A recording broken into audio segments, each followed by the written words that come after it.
Bonjour, ça fait longtemps et moi-même je suis étonnée d'être là parce que je pensais sincèrement ne jamais refaire de vidéo. D'ailleurs je l'avais annoncé, mais comme je n'ai aucune parole, je suis là.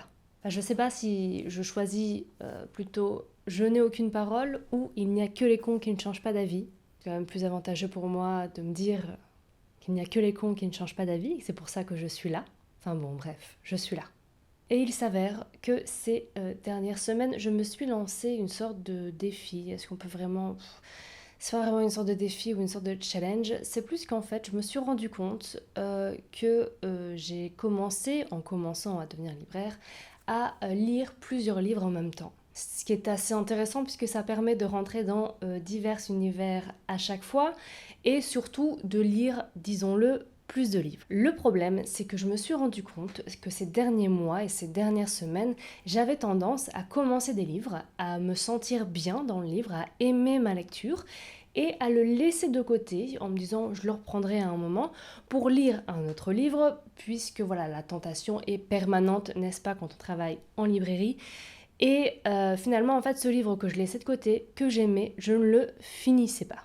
Et donc ça m'énerve parce que je trouve que c'est un peu symptomatique d'un problème que j'ai ces derniers temps, c'est que j'ai beaucoup de mal à me concentrer, j'ai beaucoup de mal en fait de finir les choses que je commence. Rassurez-vous, au boulot, j'arrive à finir les choses que je commence, mais c'est peut-être le seul endroit si ce n'est peut-être ma pratique du yoga que j'arrive à continuer, d'avoir une certaine constance, mais sinon, en dehors enfin, de tout ce que j'entreprends pour l'instant, j'arrive pas à avoir une constance, j'arrive pas à finir ce que je commence, et surtout peut-être mieux choisir les projets dans lesquels je me lance pour être sûre de pouvoir les finir. Donc j'ai tendance voilà, à commencer plusieurs choses, à ne pas les finir, et clairement ça commence à m'agacer au plus haut point. Et donc je me suis dit que déjà m'attaquer à cet aspect-là dans ma lecture pouvait peut-être m'aider à faire un travail sur moi-même de manière générale pour essayer de diminuer cet aspect. Peut-être un jour ne plus l'avoir, mais là ce serait la perfection. Est-ce que la perfection existe? Malheureusement non. Mais voilà, au moins faire en sorte que cela arrive le moins possible. Par contre forcément il y a des livres que je commence et que je vais abandonner parce que voilà, soyons honnêtes, il y a souvent des livres que je commence juste pour essayer de comprendre l'univers, pour pouvoir en parler, pour pouvoir les conseiller peut-être aussi à des lecteurs potentiels, mais que je vais abandonner parce que le livre ne me plaît pas. Ça arrive pas mal quand je lis de la jeunesse, et ça va arriver pas mal ces prochains mois, puisqu'on va être en pleine rentrée littéraire. Je vais, je pense, commencer beaucoup de livres et en abandonner, mais parce que je n'aime pas. Et ce que je vais bien évidemment essayer de faire, c'est de finir les livres qui m'intéressent vraiment, ne pas les laisser de côté parce que je me suis laissé tenter par un autre livre et puis partir dans tous les sens. Et donc là, dans cette vidéo précisément, je voulais vous parler de mes dernières lectures, celles que je me suis forcée entre guillemets à reprendre puisque j'aimais le livre, donc ce n'était pas une souffrance. Et figurez-vous que justement j'ai bien fait de reprendre ces livres puisque je les ai vraiment extrêmement appréciés. Premier livre que j'ai mis extrêmement de temps à finir puisque je le mettais très souvent de côté, c'est Anna Karénine de Tolstoï. Ici, j'ai acheté la Pléiade puisque j'ai eu cette petite lubie de me dire que pour des grands textes littéraires, je les achèterais bien en Pléiade, puisque comme ça, ce sont des livres que je pourrais transmettre, que je pourrais garder. Le seul petit problème, c'est que pour la lecture, c'est pas clairement l'idéal, puisque c'est pas très confortable de lire sur les livres de la Pléiade. Et j'aurais aussi aimé avoir une autre version sur laquelle j'aurais pu mettre des annotations, puisque j'ai commencé à annoter mes livres, à mettre ce que je ne faisais absolument jamais, je trouvais ça insupportable de le faire. Mais maintenant, en fait, je comprends l'intérêt de le faire et j'essaie de le faire quand j'y pense ou quand je peux. Ici, par exemple, je ne pouvais pas le faire puisque je n'avais pas envie d'abîmer la Pléiade. Et c'est bien dommage dans un sens. Pour cette lecture, je regrette par contre de l'avoir fait durer sur autant de temps puisque je pense que je dois être passée à côté de quelques subtilités puisque je n'étais pas assez concentrée clairement quand je lisais et j'aurais aimé avoir beaucoup plus d'informations, à faire attention à beaucoup plus d'informations. Il y a donc à côté de ces deux histoires d'amour, il y a pas mal de passages qui parlent de la vie, de la vie en Russie ou du moins à Moscou et à Saint-Pétersbourg à cette époque. Et il y a aussi pas mal de passages politiques sur lesquels j'aurais aimé beaucoup plus m'attarder, ce que je n'ai pas fait clairement parce que j'avais envie de finir ce livre et j'avais envie de le finir tout simplement. C'est un livre que j'ai beaucoup apprécié, qui, je trouve, comme beaucoup de livres classiques, mène souvent à une forte réflexion. Et ici, c'est le cas sur pas mal de choses. Je vous avoue que voilà, j'aimerais bien un jour le relire, mais vraiment d'une traite, en pouvant annoter le texte, puisque ouais, j'ai vraiment cette sensation, alors d'être rentrée dans l'histoire, d'avoir compris, mais il y a beaucoup de subtilités sur lesquelles je ne me suis pas attardée. Et j'aimerais aussi d'ailleurs lire des analyses littéraires sur donc ce texte, pour pouvoir aussi beaucoup mieux en parler, puisque là, en fait, ce dont je suis capable de vous parler pour l'instant, c'est de mon ressenti pendant la lecture. C'est chouette aussi, mais voilà, j'ai envie d'aborder ce texte de façon différemment. C'est un livre vraiment sur lequel j'aimerais beaucoup plus m'attarder pour vous faire une vidéo beaucoup plus longue et l'analyser. Puisque pour l'instant, tout ce que je peux vous dire, c'est que c'est très cool. Moi, j'ai aimé suivre les personnages et leur vie. Et ouais, c'est chouette quoi. Suivre ces deux histoires d'amour, les complications, c'est toujours un peu l'amour contrarié. On a quand même une femme mariée qui veut prendre un amant, et à cette époque-là, divorcer n'était pas aussi facile. Et de l'autre côté, on va avoir cet homme qui s'intéresse à une jeune fille qui, elle, n'est pas forcément intéressée par lui à la base, en tout cas pas de façon amoureuse, donc ça va créer pas mal de situations aussi complexes. Et c'est beau, franchement, à lire. C'est magnifique. Deuxième livre que j'ai fini aussi récemment, et celui-là je l'avais commencé il y a très longtemps, c'est Notre part de nuit de Mariana Enriquez aux éditions du Sous-Sol. C'est cette belle bête ici. Voilà, je l'ai commencé en novembre-décembre, sachant que cette période pour un libraire est assez intense, puisque voilà, c'est assez intense, il y a beaucoup plus d'activités, donc beaucoup plus d'activités, beaucoup plus de fatigue et moins de lecture. Et donc ce livre, je l'ai commencé et j'appréciais énormément. J'avais lu un tout petit peu plus de la moitié. Et franchement, j'étais dans l'histoire, mais voilà, je l'ai mis de côté à un moment parce que j'étais trop fatiguée, parce que j'avais envie de lire autre chose. Et je l'ai complètement laissé de côté jusqu'à il y a une semaine. Et quand je l'ai repris, c'est à ce moment-là que je me suis dit que c'était un excellent livre parce que je n'avais rien oublié. Et c'était assez important puisqu'en fait je me suis rendu compte quand je l'ai repris que je m'étais arrêtée juste avant que tout se mette en place, puisque c'est un livre en fait où on va suivre plusieurs personnages, on est dans plusieurs époques, et forcément c'est vers la fin, ou en tout cas c'est avec quand on va suivre les personnages à la fin, que tout va s'imbriquer et qu'on va tout comprendre. Et donc premièrement, heureusement pour moi que je me rappelais de beaucoup de choses, parce que sinon je n'aurais pas compris le dénouement. Et deuxièmement, je me suis quand même arrêtée juste avant que tout se passe. Donc je sais pas, il y avait un bon timing en tout cas dans mon arrêt. Puisque quand j'ai recommencé la lecture, ça m'a donné une dynamique beaucoup plus forte, puisque là vraiment c'est à partir de ce moment que ça a envoyé du lourd dans la lecture. Par contre, ce livre est impossible à résumer. C'est-à-dire que si je devais vraiment vous faire comprendre ce qui se passe dans ce livre, c'est que tout d'abord, l'histoire centrale, c'est un père et son fils. Et d'ailleurs, on va beaucoup parler de cet amour filial qu'on va retrouver dans tout le livre. Enfin, c'est un amour, mais c'est aussi un amour qui n'est pas montré d'une façon habituelle, puisque le père peut vraiment être odieux avec son fils, mais on va comprendre pourquoi justement au fil de la lecture. Mais il n'y a pas que ça. Il y a aussi tout un côté extrêmement fantastique, mais si vous n'êtes pas un lecteur de romans fantastiques, ne vous inquiétez pas, puisque pour moi le reste, dont je vais vous parler juste après, est tellement bien fait et aussi tellement présent que cet aspect fantastique n'est pas forcément dérangeant si vous ne lisez pas de livres fantastiques. Fantastique puisqu'on va parler d'un médium, on va parler d'une façon de communiquer avec l'obscurité, avec une sorte de force du mal, un ordre qui organise des cérémonies pour cette obscurité. Donc voilà, ça c'est le côté fantastique. On va aussi avoir un aspect très historique puisqu'on est dans plusieurs époques et on va suivre notamment l'histoire de l'Argentine. On va être un peu aussi au Royaume-Uni, mais ça va être principalement sur beaucoup de périodes de l'histoire de l'Argentine, ce qui est extrêmement intéressant puisque personnellement, je ne connais pas grand-chose sur l'histoire de l'Argentine et donc ça m'a amené un peu plus à m'intéresser donc à l'histoire de ce pays. C'est aussi une saga familiale puisque principalement tous les personnages qu'on va suivre appartiennent à une famille.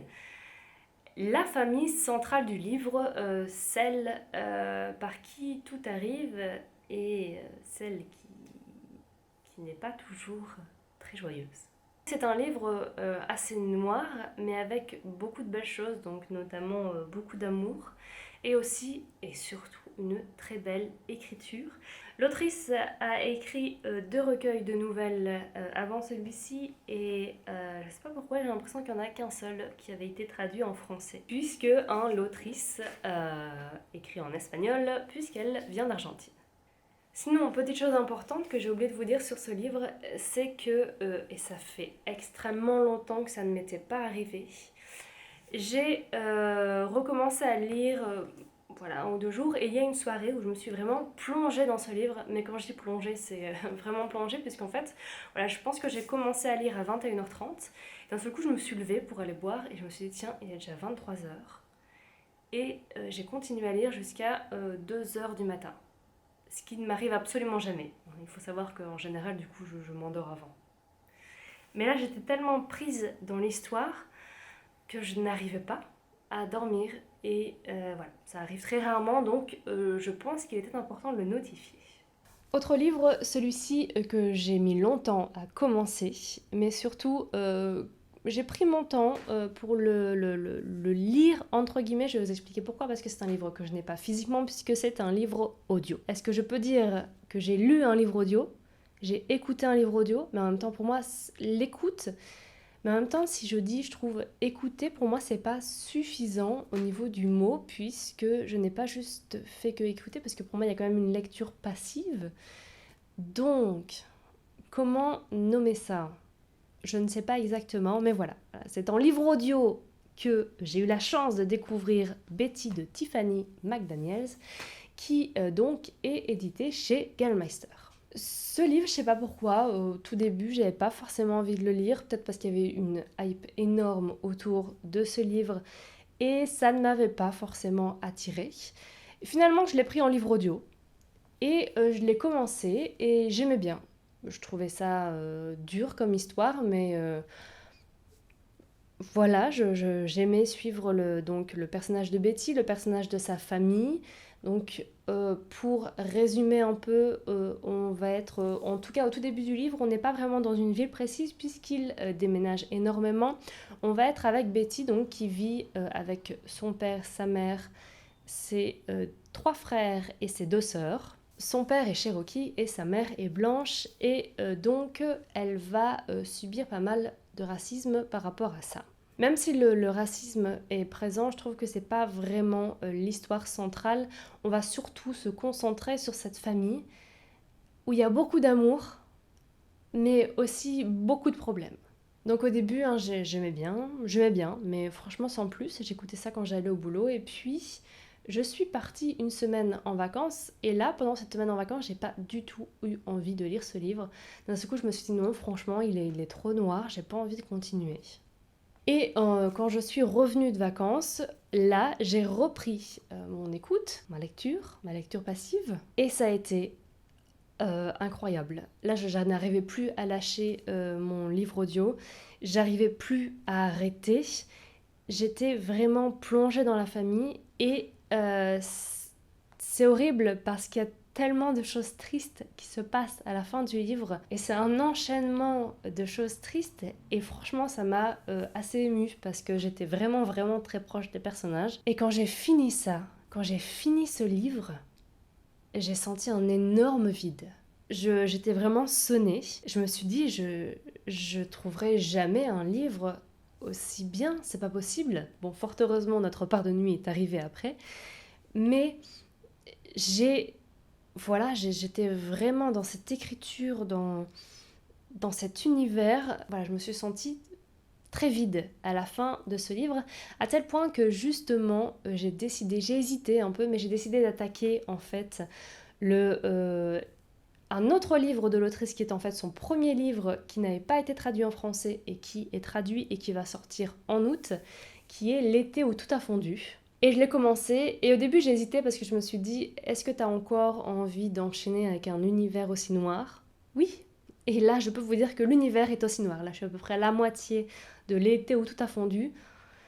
C'est aussi noir. Et par contre j'ai la même chose qu'avec Betty, c'est que pour l'instant, alors je suis les personnages, je suis l'histoire, mais je suis pas encore vraiment plongée dans l'univers alors que je suis déjà presque à la moitié du livre. Et je trouve aussi que dans L'été tout a fondu, pour l'instant on ne retrouve pas vraiment le style d'écriture qu'on avait dans Betty, parce que Betty vraiment nous parle de sa famille, donc on a une proximité, et il y a aussi le fait que le livre audio donne une autre dimension au livre, puisqu'on a un jeu d'acteurs par-dessus qui rend les choses plus réelles et plus vivantes. Donc j'attends de voir ce que ça donne pour L'été où tout a fondu. Il y a un dernier livre dont je voulais vous parler, qui est ici un livre... Oh, et là, c'est un livre en fait que j'ai pris à la bibliothèque, que j'ai mis aussi beaucoup de temps à lire. C'est pas vraiment un livre, c'est un roman graphique que j'ai mis beaucoup de temps à lire. Et maintenant que je l'ai fini, je me demande pourquoi. Pourquoi ai-je mis autant de temps à le lire, sachant que c'est exactement l'univers que j'aime et que les dessins sont incroyables. Là, je peux dire en quelque sorte que j'ai mis longtemps à le lire, puisqu'en fait, je l'ai pris à la bibliothèque, mais je l'ai pris, je pense, au mois de mars. Est-ce possible? Février? Parce que ça fait 2 mois que je l'ai pris à la bibliothèque, plus ou moins, et je l'ai lu que récemment. C'est Moi, ce que j'aime, c'est les monstres de Émile Ferris chez Monsieur Toussaint Louverture. Ici aussi, on est dans un récit extrêmement noir et pas du tout joyeux. Mais bon, comme vous avez dû le voir dans mes vidéos en général et surtout dans cette vidéo, je ne suis pas forcément fan des univers très joyeux et très légers. Comment résumer ce livre aussi? C'est très difficile. Donc on va suivre une jeune fille qui aime l'univers des monstres et qui aimerait être un monstre, notamment parce qu'elle aimerait une sorte d'échappatoire pour sa vie qui est pleine d'amour aussi. Hein. Elle a son frère et sa mère, elle ne connaît pas son père, mais c'est pas une vie très facile. Et l'une des intrigues principales du livre, c'est qu'une de ses voisines est morte. Et on ne sait pas vraiment si c'est un suicide ou pas. Et grâce à l'enquête qu'elle va mener, on va comprendre la vie de cette voisine juive qui a vécu en Allemagne pendant la Seconde Guerre mondiale.